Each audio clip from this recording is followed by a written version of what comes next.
Niat de Bethlehem shle when a gatni bashichin Torich dasha trachitni dasha nala Tsachijadan nasha. Hello. I am Black Sheep, born for one who walks around, and my maternal grandfathers are the Bitterwater people, and my paternal grandfathers are the one who walk around people. And I'm from Rough Rock. That's where I'm originally from, and that's where my umbilical cord is buried. So that's where I'm from. And my name is DeLyssa Women. And I'm a young woman, still growing and learning. So I teach at Chinle High School. I teach English, and I love to read and write.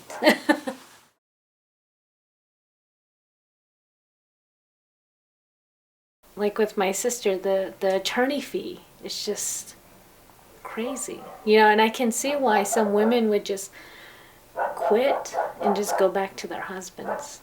I mean, they don't have all the resources.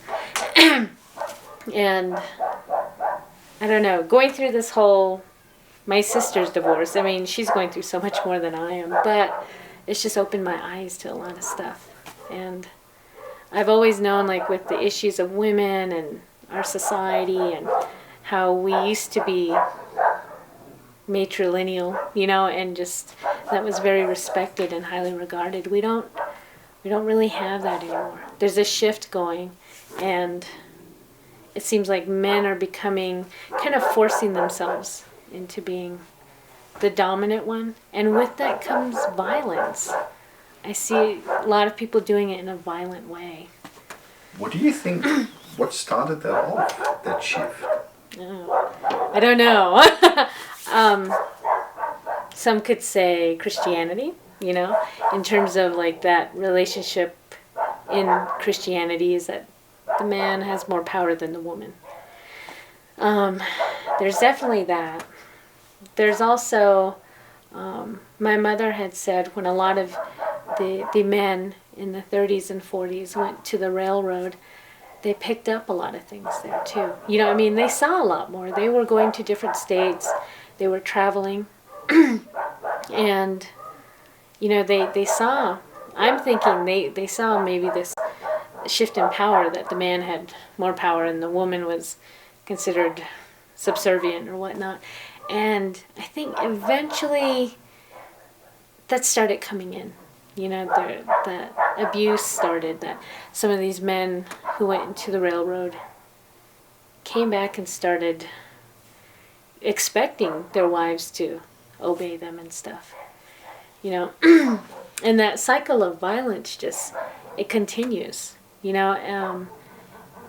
It's easy to think like it won't happen again, but I see it happening again, even with little kids. And that worries me, because it's like, you think we do something about it, and I think people try, but right now, that's not like one of the big issues right now. It's kind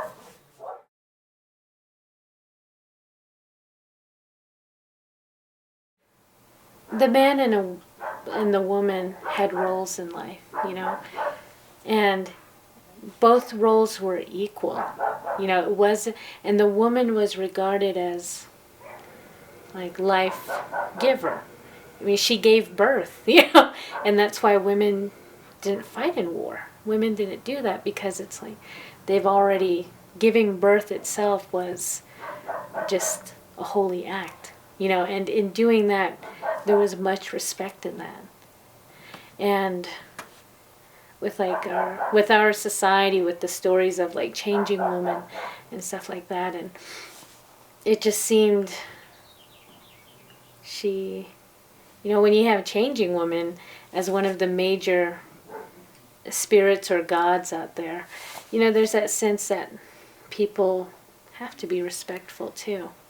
I mean, she made her goofs, and kind of like everybody did, and there wasn't this real judgmental thing, like, you are put in this box, you're put in this box. It was just more, I don't know, I think we're not as accepting as we used to be, I think.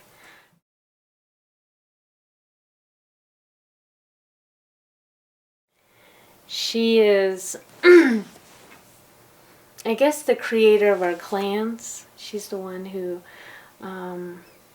gave the people their clans, and it's said also that when she came into, she was the daughter of first man and first woman, but she was not born of them. She was born early in the morning, and she was found, and she was raised, and when she hit her puberty, when she had her first menstrual period, then there was a ceremony. They said, this is a rite of passage. This is something powerful. So they called in all the gods, and they created songs for this. And that was during that ceremony, we're told, or like I had one, and I was told, within these days, you will conduct yourself to be what you want to be. If you want to be a generous person, this is what you will do. You will always have people and family, so you must feed them. So you must cook. You will always have guests. You must welcome them. You will be hardworking. And with this came with running as well in the mornings, and everybody knew, male and female, and the men would come in and help too. They would chop the wood. They never made fun of the girl for having a period. It was, if anything, it was a celebration. Not something to be embarrassed about. And I've seen now that with some girls, that they're embarrassed. They're ashamed of that, to have that. And yet, it makes a big difference when you do have it. When you have that ceremony, and you just realize kind of the respect people have for women. And so Changing Woman is the first person who had that ceremony. And there's even a spot where they say it took place. And I've walked the trail she ran on, and along that trail people leave offerings too, of turquoise and all these other stones. And it was, it was her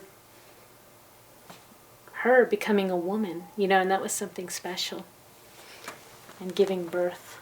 And I don't know, when I had my ceremony, it was just, I was doing so many things at once, but I look back at it and I'm just so glad I had it. It's my sisters are the same way. We didn't really have a choice then. I just told my mom, and by that afternoon I was already running. So I didn't have a choice in that. But I'm glad they did it, because it's during that time, in that ceremony, that holiness or hojon, or balance, is restored. It's during that time that the earth and everything is in harmony. And that's what the ceremony, and this is what women bring. And that's the power that women have. But like I was saying, today and it was in the men too, not just the women. Because we are told that traditionally that we're both man and woman, that we come from both. So the right side of your body, I hope I have this correct, is the female side, and your left side is the male side. And for the men, they had to admit that they had a female side and a male side. And so that female side was, the gentleness, being a nurturer, being compassionate. So all of that came with both men and women. So I think it's not so much the power of men and women, but that it was actually in all people that you were both male and female. And that's where that balance was, that equality. And then eventually it started chipping away to where, if you're called a girl, that's not a good thing, So with bringing in Western ideas and Western thoughts, especially for the men, I'm thinking, it's, they're being told, oh, you're being too sensitive, you're being too emotional. And so it's like they have to suppress that side. And maybe that's why there's that big shift too.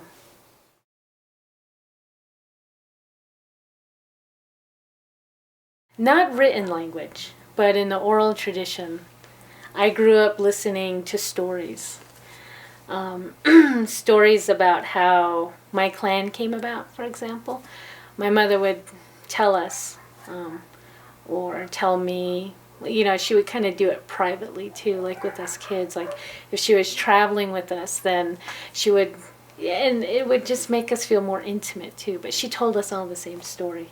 And the story of how originally the Black Sheep clan is an adopted clan into the Navajo clan system. And originally, the way we're told in my clan or my family is that there were two, Acoma or Laguna, but there were two Pueblo girls out gathering roots. Through the years, I've added my own stuff. But they were out gathering, and then a Navajo raiding party came up, kidnapped them, took them away, and took them to an old couple that did not have any kids. Most of their kids were gone. So, without kids and family, some people say that's poverty, but they took the two girls to this couple, and they raised the girls. They started raising them, and they gave them, like chores to do. And the girls would herd sheep. They were always herding sheep. And it came to be that the herd started to have black sheep. Black sheep. They were borning a lot of black sheep. And one of the girls got the clan of Black Sheep. So that's how my clan is the way it is. And that originally it was from Pueblo. And we came in. And the clan group I belong to are mostly Pueblo clans. So there's Black Sheep, there's the Coyote Pass, which are the Jemez Pueblo, cliff dwelling people, and the Salt people. It's the Salt people who adopted us and took us in. And so those are our four main clans that put us together. So just stories like that. I just grew up hearing stuff like that. So it wasn't so much that I was always reading. I probably didn't start reading a lot of literature until my teens. But even then it was just, I enjoyed it. It still had that element of the storytelling. So that's what kind of got me involved.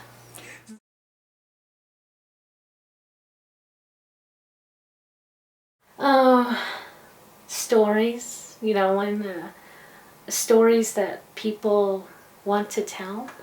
I love hearing stories. I try to listen out for really good stories. And a lot of these stories come from all different places.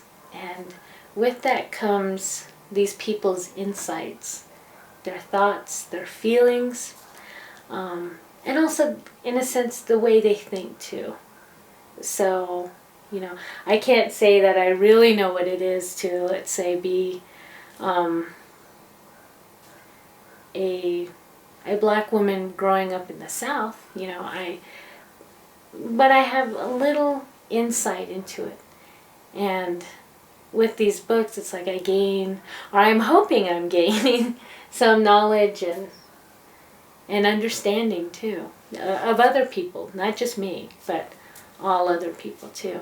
And I find as I read that there are some people call it universal themes or whatnot, but there are just certain stories that I can relate with, even though it's how can I explain this? That it seems like, I guess, as human beings, we can all be beautiful, we can all be ugly, and sometimes it doesn't matter what color you are or what your background is. It's like we all have these capabilities, and it's interesting to read it from other people too.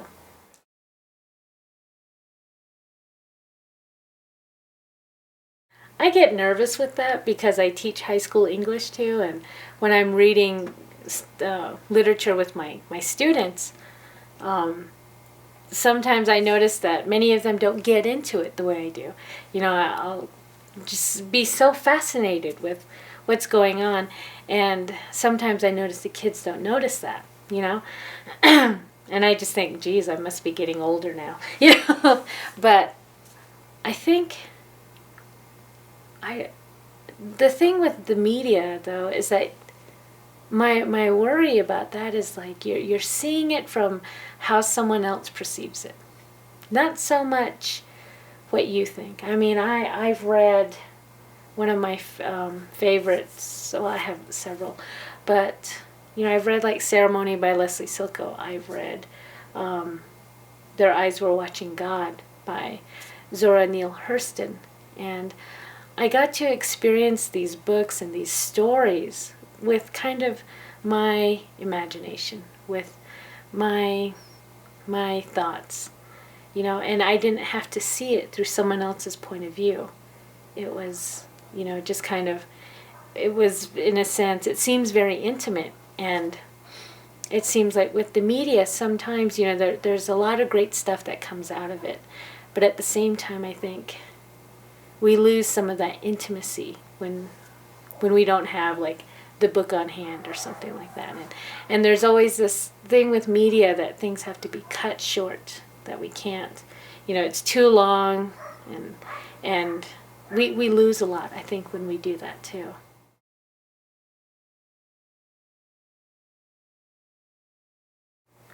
I think I've seen more people kind of moving away from where they're really from. And a lot of that is not their fault. It's, you know, there are jobs that people have to have. People kind of get shifted here and there. And I've noticed that in some ways, especially with the younger kids, living in these cramped areas, that there's a lot of TV, there's a lot of imitation and everything, because kids just do that. We just do that. But sometimes I worry. I worry just because I wonder, how much are we going to lose? And I feel like that comes with the disconnection from the land, even from our elders. You know, many of them are leaving. And sometimes we put them like in a nursing home or something like that. And that worries me. And I see kids not so connected to family sometimes. That's what I feel on my bad days. You know, I'm thinking, geez, what's going on? We're losing a lot. It's all English now. I mean, even in the high school, there's this idea like if you speak good English, if you speak English well, you're in a sense better off than the kids who don't. And it creates these hierarchy or these categories, and it seems like one group is going to be like snubbing everybody else. And that's what worries me, that, you know, we're shifting to, we choose these new ideas, these new conveniences that make life easier but take us further away from the earth, from each other, from communication with one another. And that's, like I said, that's on my bad days though. And then if I were to think just like that, I couldn't laugh anymore. I wouldn't read anymore, and I'd stop trying to listen to good stories. But that's not often. The other side is that there's still that connection, you know. I think I was telling you guys during lunch that cultures are changing. They're not stagnant. You know, they've always been changing. 100 years ago, I think the people then were saying, what's going on with our culture? We're losing it, blah, blah, blah, you know. But in a sense, we're making it our own too, with these new ideas coming in. The kids have a language pattern that is, you can tell it's Chin-Li or it's this area. Even in terms of relationships and kinship, it's still there. And sometimes it might not even be with the immediate family. It could be with other people. So I still see elements of us as being Navajo strong. I still see us with love too, you know, and that's what I try to do. I try to look at this with love and compassion, and I don't understand it all, but I have to know that there's hope, that there's hope that these kids are beautiful and special, because they are. You know, just because they don't speak Navajo or this and that, I can't really feel sorry for them, because if I feel sorry for them, then I look at them as pitiful things. That's not what it is. You know, they're taking the cultures, and if anything, I should be learning from them what's going on. And I do what I can. And it's sometimes, I think we have a lot of people who are feeling lonely, and that's pretty tough. But I think a lot of the kids still have that Navajo-ness in them, that they are still, you know, kind of all about relationships and communication. Because I have friends who no longer teach here. They used to teach here on the reservation. They moved to like Georgia, these other places. And my one friend was saying, you know what? There's a big difference. Teaching on the res, teaching off the res. She's like, on the res, when you work with the kids, you have to have a sense of relationship. She's like, that's how the kids run. You know, because the kids are smart, you know, and they can see, and they see, you know, like, okay, if you expect that from me, I want to see it from you too.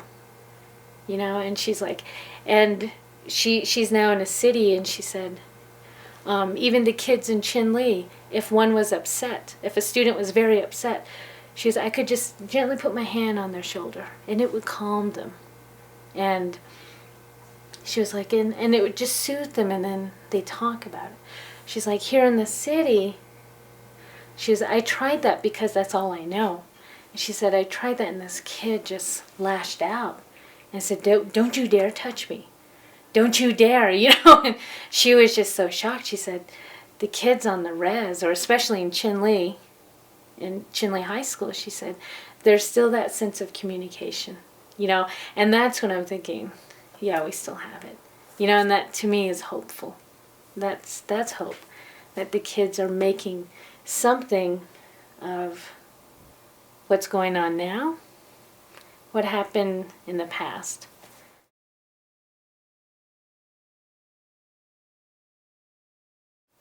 Just to, I don't know, I guess to share maybe stories and experiences.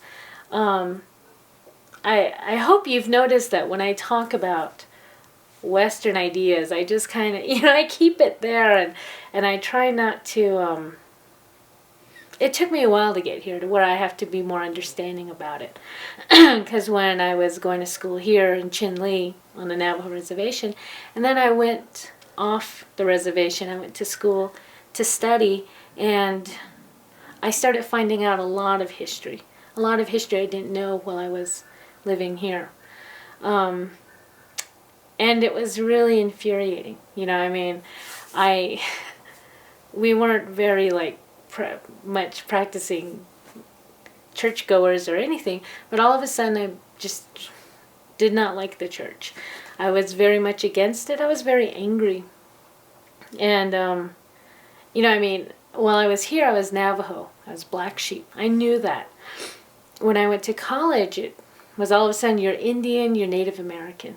And that never dawned on me that I was Indian, you know. When I thought of Indians when I was growing up, I thought of what I saw in the Western movies, the breechcloth, climbing on rocks, you know, and I just didn't make a connection with that. I was Navajo, I was Black Sheep, and those are the Indians, and it wasn't, like I said, not until I left, and then I found out, like, wow, okay, I'm Indian, and then all of a sudden, holy cow. So there was a lot of anger when I was younger and stuff, and through the years and with books, I've learned to kind of just not be so angry anymore, I guess, and start looking at it, because it's easy to be angry, to be negative. It's easy. It's harder to see the beauty in it sometimes. I come from here, and some people come here and they're like, it's dry desert. But to those of us from here, it's beautiful. We see the beauty in it. And I think as I'm still getting older, and I'm still learning a lot, because it comes down, especially when I talk to my 4-year-old nieces and nephews, I know nothing, but I'm learning that really what is the beauty in love and the compassion. Like, that takes a little bit harder work some days, but it's worth it too. I mean, it's all around you. It's just finding it and seeking it. And I guess if I were to go to Europe, I've always wanted to go to Greece and to Italy, and to find out more about the stories, like the Greek stories I heard growing up. Well, I read them and stuff. And with Italy, just I wanted to see the different colors, and I think for me going there, that's what I'd like to explore, more of the history, and to see what was going on there, because there's just a lot to learn, and it's easy for me to just say I don't want to know anything, but there's so much, and it's pretty exciting, I think. So if I were to go there, I would hope to kind of share part of who I am, part of where I come from, share it with people, and I would love to learn so much more, and just look around and to see, because I think even in Christianity, in all cultures, I think at one time they were all earthbound, at one time or another, that there was that reverence for the earth, and somewhere, I don't know, maybe it was Coyote playing a trick or something, but there was where this idea of we're human beings, we're separate from everything else. I don't know when that happened, and I think that's when a lot of this stuff started to happen, because we separated, or that idea separated us from everything else.